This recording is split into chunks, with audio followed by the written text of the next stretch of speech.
One of the great features of the new Legend of the Five Rings living card game is that it comes in these very attractive sturdy cardboard boxes. Unfortunately, even if you take the insert out, they aren't great for storage, being too shallow for the cards to sit upright or on their side, because you daren't put the lid back on in case it crushes or damages the cards.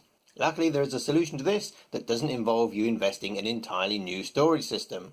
All you need is a box insert like this. A box insert is a self-assembly item made of laser cut wood, and we're going to give you a comprehensive overview of this example here from Go7 Gaming, who've been making box inserts for many years. The product is packaged like this in an oversized jiffy bag, and it consists of 3 large sheets of laser cut wood and 1 small strip as well.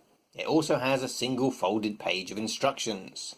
In addition to this, you will need some glue and possibly some masking tape, and some paper towel to clear up any spills. The instructions are extremely clear and easy to follow, with plenty of step-by-step guides and pictures. When examining any laser cut kit, there are a few quality marks to look out for. The first is the amount of burning. If the laser power is set too high, then your wooden pieces will have scorch marks on. This is fine if it occurs on the matrix, on the parts that you aren't using. This can be especially visible where the cuts are close together and the laser spends a lot of time going backwards and forwards over a small area. If you do get some on the surface of your product, then you may wish to take a little time to sand it off. The second feature is how clean the cuts are. If the laser power is set too low, it won't cut all the way through the material, and you'll have a hard time pushing the pieces out. Like well punch counters, these things should literally fall out of the backing. Another great sign of quality is that the individual parts are designed only to fit in one way round. As you can see, it's obvious here that we've put the piece in the wrong way, so all we need to do is flip it over and that will be the correct way. This is a fantastic kit that is really helpful for people who aren't used to assembling stuff. The easiest way to deal with a kit like this is to keep everything in place until you actually need it. Don't remove everything from the backing all at once, or it will end up in a big pile of similar looking components that can confuse you. Although it does look like there are a lot of separate parts, the actual assembly consists only of 2 pages. And it's great how they start you off with something very simple. Put part A and B together, and there's only one part A and only one part B, and they're on the same sheet. Another sign of quality is, does the product hold together without any glue? And the cuts on this Go7 product are perfect, so it does. You can literally dry assemble it and pop it straight in the box. You get a separate token tray for all your Honor and Fate tokens. It comes with a lid and you slot it sideways in between the 2 card rows. And it's a good firm fit which doesn't rattle around. Plenty of space at either end to get your fingers in to retrieve it. The next part is your pack of dividers, which contain 15 acrylic dividers, but they come with a paper backing to protect them in transit. Simply pull the paper off and they're ready to go. But you don't need to remove the backing. You can use it as a handy labelling tool by writing on it with a marker. If you are leaving the backing on, we would recommend removing the part over the lugs so it fits in and out easier. And you can slot the dividers in literally anywhere up and down the 2 rows of cards. When they're in place, they add even more rigidity to the product. And because they are clear, they aren't going to be obscuring the cards on the other side. One thing to note about the dividers is that they are taller on one side, and the taller lug fits on the outside of the product, leaving you enough room to lay your Learn to Play guide flat over the top.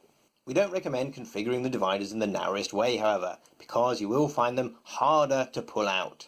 But this product does add a significant amount of height, so you are going to need some kind of rubber band or something else to hold it closed in transit. The token tray comes with 8 dividers, and except for the central one, they are freely configurable. Here we have all the Fate and Honor tokens from 1 core set, which leaves plenty of room for more. And you could easily put this at the side of the gaming table, so each player has their own Honor and their own Fate pool. The Honor dials won't fit in here unfortunately, but they do easily fit into the main divider section. This is all of the cards from the core set, and all 15 dividers. The dividers are very thick, so if you want to swap those out for paper or card dividers, then that will definitely increase the amount of room you have. If you do use all your dividers, you can configure everything into a 1-notch gap like this one here.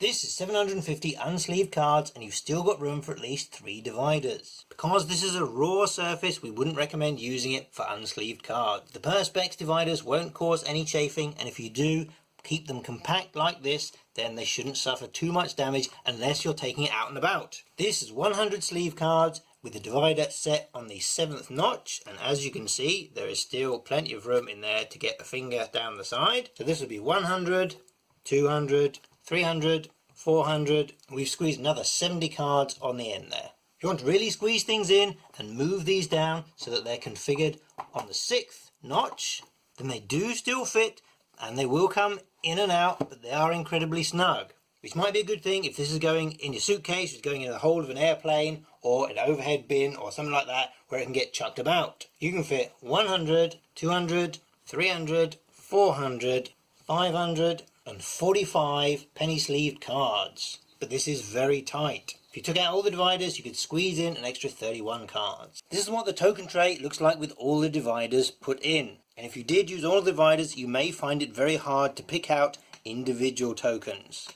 See, you can put your Dynasty packs in here if you don't have time to unpack them.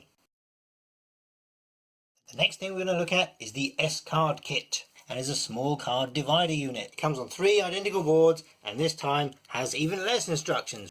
And this makes 4 compartments, which does a great job of storing your mini cards for Honoured and Dishonoured, either in sleeves or unsleeved, and just this one unit will fit all of these mini cards from 3 core sets, or even 4 core sets. And the kit comes with enough to make 3 sets of these double dividers.